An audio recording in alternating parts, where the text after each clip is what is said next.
Olá, bem-vindo ao Capitão Sensei. Hoje vamos mergulhar fundo em um dos livros mais importantes dos últimos 50 anos. Para qualquer pessoa interessada em economia, investimentos ou simplesmente entender melhor o mundo.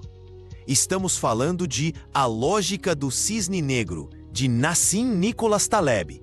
Vamos explorar o que é um evento cisne negro, por que nossos cérebros estão programados para ignorá-los e, o mais importante, como podemos construir nossas vidas e finanças não apenas para sobreviver, mas para de fato nos beneficiarmos de um mundo que é muito mais aleatório do que pensamos. Nós tentamos responder às perguntas nos comentários sempre que podemos.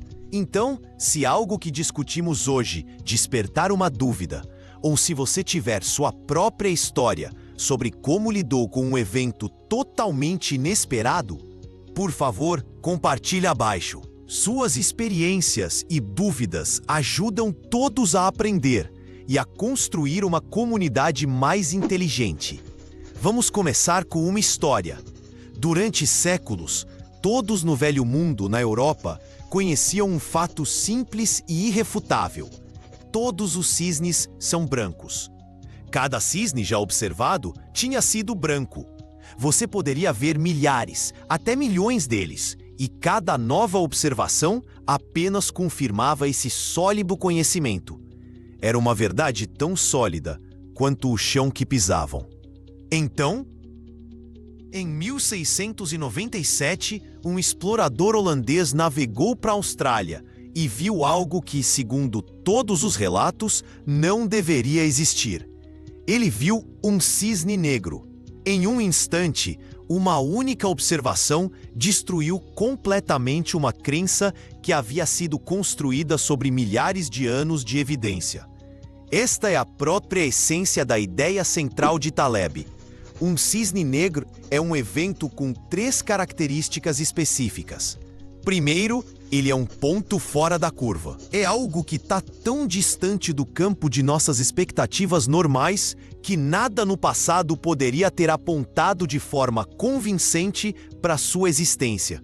Pense na ascensão da internet, nos ataques de 11 de setembro ou na crise financeira de 2008. Antes de acontecerem, eles não estavam no radar de ninguém. Segundo, um cisne negro carrega um impacto extremo.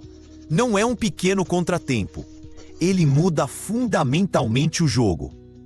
A descoberta dos cisnes negros foi uma pequena nota de rodapé biológica, mas os cisnes negros com os quais Taleb se preocupa são aqueles que remodelam economias, derrubam governos e criam ou destroem fortunas imensas da noite para o dia.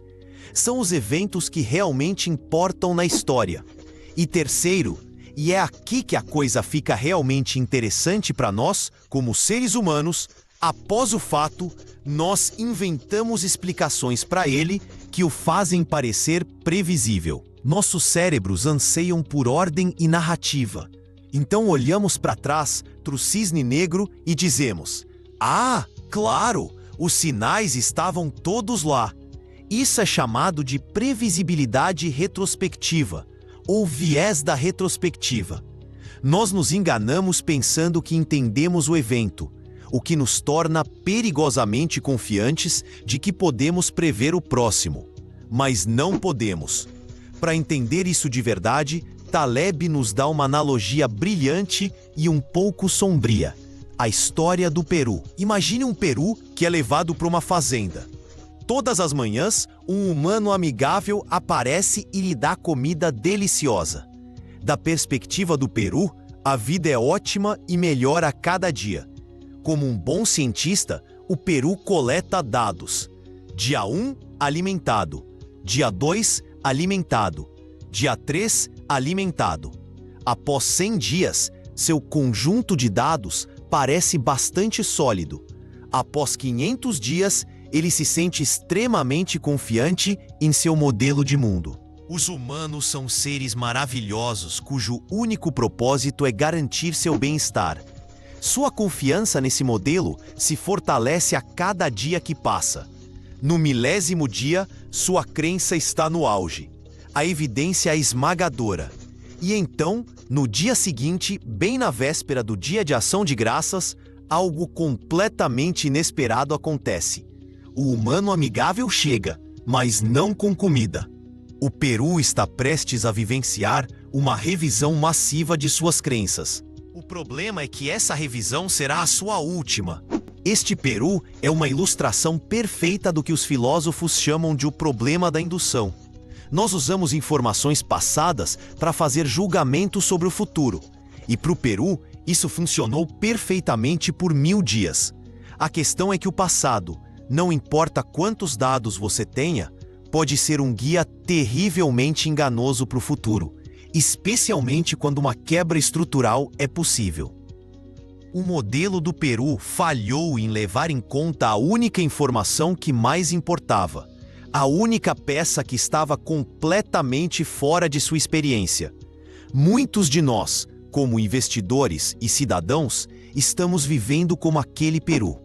Agora isso nos leva a um dos conceitos mais poderosos do livro, a diferença entre duas terras imaginárias chamadas mediocristão e extrenistão. Entender essa diferença é a chave para compreender por que a maior parte da nossa sabedoria convencional sobre risco está errada. O mediocristão é um lugar onde a aleatoriedade é mansa e bem comportada. As coisas são governadas por médias e pela famosa curva de sino. Pense na altura humana. Se você reunir 1000 pessoas em uma sala, a altura média pode ser, digamos, 1,75 m. Agora, e se você adicionar a pessoa mais alta do mundo a essa sala, ela pode ter mais de 2,40 m, mas não mudará drasticamente a média. A média pode subir um pouquinho, mas continua sendo um número significativo. No médio cristão, nenhuma observação única pode ter um impacto desproporcional. O coletivo é sempre mais poderoso que o indivíduo. Peso humano, ingestão diária de calorias, o número de erros que um digitador comete por página, tudo isso vive no médio cristão. Mas agora vamos visitar o extremistão. Este é um lugar muito diferente. Aqui a aleatoriedade é selvagem, feroz e imprevisível. Aqui, uma única observação pode mudar tudo. Pense em riqueza. Se você reunir 1000 pessoas em uma sala e medir seu patrimônio líquido médio, pode ser, digamos, $100 mil. Agora, o que acontece se Jeff Bezos entrar naquela sala? O patrimônio líquido médio não apenas sobe um pouco, ele dispara para centenas de milhões. A média se torna uma estatística completamente inútil e enganosa. A riqueza de Jeff Bezos é tão extrema que torna a de todos os outros um erro de arredondamento. Uma pessoa é mais impactante do que as outras 1000 somadas. O extremistão é a terra dos cisnes negros. É onde você encontra coisas como vendas de livros. Uma J.K. Rowling vende mais do que milhões de outros autores somados. Seguidores em redes sociais, quebras de mercado e baixas em guerras. No extremistão, o indivíduo pode ser vastamente mais importante que o coletivo. O efeito, o vencedor leva tudo, é dominante. Então, aqui está o erro crítico que a maioria das pessoas, incluindo muitos economistas e consultores financeiros, comete. Eles aplicam as regras do médio cristão ao extremistão. Eles usam ferramentas como a curva de sino, que funciona muito bem para medir a altura, para tentar modelar os mercados financeiros. Mas o mercado de ações não vive no médio cristão. Ele vive no extremistão. Um único dia, como a Segunda-feira Negra, de 1987, quando o mercado caiu mais de 20%, tem mais impacto do que anos de negociações normais e tranquilas. Usar uma curva de sino para modelar o mercado é como tentar usar uma régua para medir um terremoto. A ferramenta é fundamentalmente errada para a tarefa. Isso nos leva a outro dos hábitos complicados do nosso cérebro: a falácia narrativa. Somos máquinas de contar histórias. Nossos cérebros não foram feitos para processar dados brutos e complexos. Eles foram feitos para encontrar histórias simples e coerentes. Ansiamos por explicações de causa e efeito porque elas fazem o mundo parecer compreensível e ordenado. Pense no noticiário financeiro. Uma ação sobe 3%. Um repórter aparecerá e dirá: o mercado subiu hoje com otimismo renovado sobre um potencial corte na taxa de juros. A história soa plausível. Faz sentido. No dia seguinte, a mesma ação cai 3%. O mesmo repórter pode dizer: o mercado caiu hoje, pois os temores de uma desaceleração econômica superaram as esperanças de um corte na taxa de juros. Novamente, soa plausível. Mas ambas são apenas histórias, inventadas após o fato para explicar flutuações aleatórias. A falácia narrativa nos faz acreditar que entendemos as razões por trás de eventos passados, o que, como já discutimos, nos torna excessivamente confiantes sobre nossa capacidade de prever o futuro. Criamos uma história limpa e organizada sobre por que uma empresa teve sucesso, focando no brilhante CEO e seu plano de 5 pontos. Mas essa história quase sempre ignora o papel massivo da sorte, do timing e de 1000 outros fatores complexos. O problema é que você não pode narrar o futuro. Você só pode narrar o passado. Essa contação de histórias constante nos cega para a possibilidade de coisas que não se encaixam em nossa narrativa atual. Em outras palavras, cisnes negros. Vamos aprofundar em outro conceito que funciona em conjunto com este: o problema da evidência silenciosa. Este é importantíssimo. Formamos nossas crenças e tomamos nossas decisões com base no que vemos. Mas o que vemos é muitas vezes uma amostra distorcida e enviesada da realidade. Nós vemos os vencedores. Nós não vemos os perdedores. Imagine que você queira abrir um restaurante. Você olha ao redor e vê todos esses restaurantes de sucesso, cheios de clientes felizes. Você estuda seus cardápios, sua decoração, seu marketing. Você pensa: eu consigo fazer isso. E conclui que abrir um restaurante é um ótimo caminho para o sucesso. O que você não está vendo é o cemitério de restaurantes fracassados. Para cada um de sucesso que você vê, há dezenas, talvez centenas, que faliram em menos de um ano. Suas histórias são silenciosas. Suas evidências estão enterradas. Isso também é conhecido como viés de sobrevivência. A história é escrita pelos vitoriosos. Estudamos as biografias de empreendedores de enorme sucesso como Steve Jobs ou Bill Gates para aprender os segredos do sucesso. Lemos sobre sua paixão, sua visão, sua ética de trabalho. Nós convenientemente ignoramos os milhares de outros empreendedores que tinham a mesma paixão, visão e ética de trabalho, mas que falharam. Porque só estudamos os sobreviventes, superestimamos dramaticamente o papel da habilidade e subestimamos o papel da pura e simples sorte. Há uma ótima história clássica sobre isso. Um homem chamado Diágoras foi levado a um templo para ver uma pintura que retratava marinheiros que haviam sobrevivido a um terrível naufrágio. Eles eram mostrados orando em agradecimento aos deuses por sua salvação. O homem que tentava convencer Diágoras do poder dos deuses apontou para a pintura e disse: "Vê, estes homens oraram e foram salvos." Diágoras respondeu de forma famosa: "Sim, mas onde estão as pinturas daqueles que oraram e depois se afogaram?" Nós nunca vemos a evidência dos afogados. Suas orações são silenciosas. Investimentos, isso significa que vemos os fundos que sobreviveram e tiveram um bom desempenho. Os fundos que quebraram e desapareceram, bem, sumiram. Seus históricos são apagados das bases de dados, deixando-nos com uma imagem falsamente otimista de como é fácil superar o mercado. Isso nos leva ao que Taleb chama de falácia lúdica. A palavra lúdica vem da palavra latina para jogos. A falácia lúdica é o erro de confundir a aleatoriedade limpa, clara e bem definida de um jogo de cassino com a aleatoriedade bagunçada, selvagem e indefinida da vida real. Em um cassino, as regras são conhecidas. Sabemos exatamente qual é a probabilidade de rolar um duplo 6. Podemos calcular as chances de conseguir um Royal Flush no poker. As fontes de incerteza são claras e contidas. É o que Taleb chama de aleatoriedade em uma caixa. Modeladores financeiros e acadêmicos amam esse tipo de aleatoriedade, porque você pode construir belos e elegantes modelos matemáticos em torno dela. Mas o mundo real não é um cassino. A aleatoriedade do mundo real não está em uma caixa. As regras são desconhecidas e podem mudar sem aviso. Qual é a probabilidade de um novo vírus altamente contagioso paralisar a economia global? Quais são as chances de um evento geopolítico causar um choque súbito no preço do petróleo? Não temos a menor ideia. Nós nem sabemos quais são todos os resultados possíveis, muito menos suas probabilidades. É como jogar uma partida de pôquer onde você não sabe quantas cartas estão no baralho.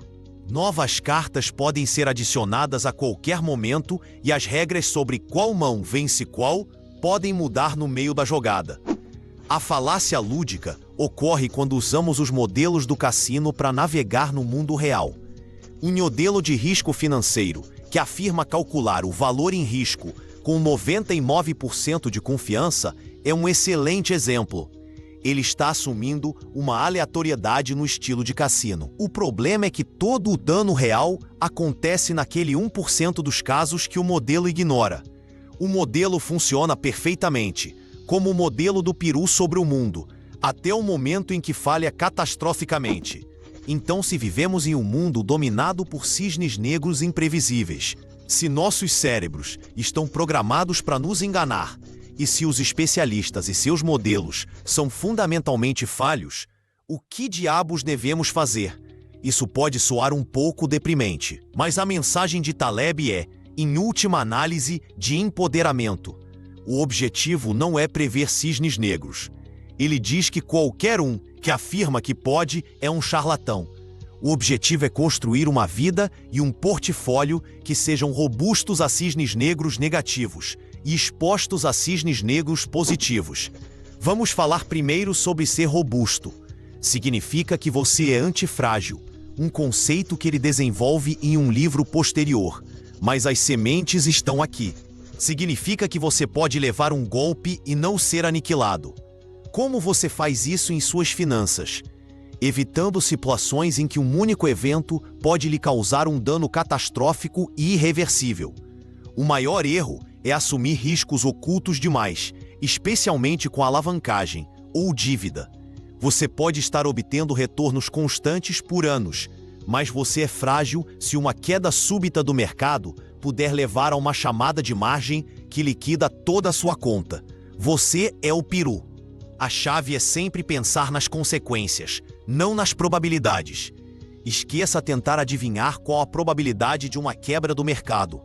Em vez disso, pergunte-se: se o mercado caísse 50% amanhã, o que aconteceria comigo? Estaria financeiramente arruinado? Seria forçado a vender tudo no fundo do poço? Se a resposta for sim, então sua estratégia é frágil demais, independentemente de quão improvável você ache uma quebra. Você não entra em um avião se lhe disserem que há uma chance de 1% de um motor explodir, mesmo que seja 99% seguro. A consequência daquele 1% é inaceitável. A solução prática de Taleb para investir é algo que ele chama de estratégia do haltere.